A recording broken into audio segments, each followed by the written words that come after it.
Revant Himatsinka, an Instagram influencer, went viral across social media platforms recently with a short video on popular malt-based hot drink Bournvita. In his video, Himatsinka highlighted the excessive amount of sugar content in Bournvita and its coloring material that is carcinogenic in nature. The influencer pointed out that continued consumption of it can lead to non-communicable diseases like diabetes and obesity. However, upon receiving a legal notice, he took down the video with a public letter requesting the multinational to avoid any legal procedure. Bournvita came up with a clarification that a single serve of Bournvita contains 7.5 grams of sugar and it is below the daily limit that children can take. They recommend mixing it in 200 ml of hot or cold milk. But the problem lies in marketing of products which are high in sugar, salt and fat content as healthy food or drink. Also, there is no clear guideline by the manufacturer on how much of the product can be consumed in a single serve.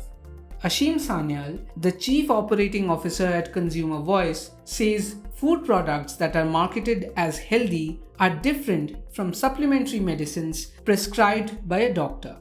This, given the situation, the company will get away with this because of the loose law that we have.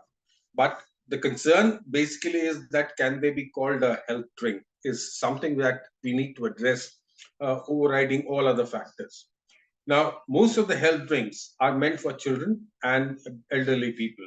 We all know that normally the younger generation and the normal adults do not take the health drink. So therefore, you introduce a health drink for your children or for adults above a certain age, let's say 60 plus. Both the section, that is the children and the adults, do not need more sugar levels at what we call as hollow sugar, which is something that is mentioned there as sugar per se, because that gives you empty calories, that gives you something which is harmful to your body, gives you instant energy, but then it doesn't give you any other benefit. While such food products are deeply rooted in Indian households, research shows that most of them have excessive amount of sugar, salt or fat. A research paper analyzing 48 heavily marketed pre-packaged food products in India found all of them contained excessive presence of at least one concerning nutrients. Such food products, experts mentioned, are targeted and consumed by the children from a very early age. Pediatrician Dr. Vandana Prasad agrees that a lot of these food products are addictive in nature, and the fact that they are being fed from a young age makes them more problematic. After that, of course, companies play on the naivety of the general public to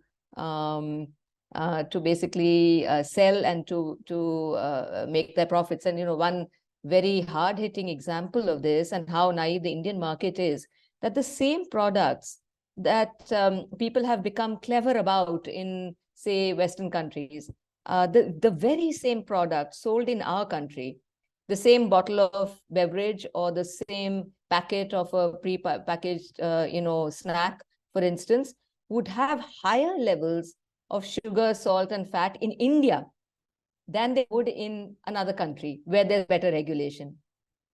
So it just goes to show that companies are banking on the naivety of the Indian market as well as the laxity of the regulatory system.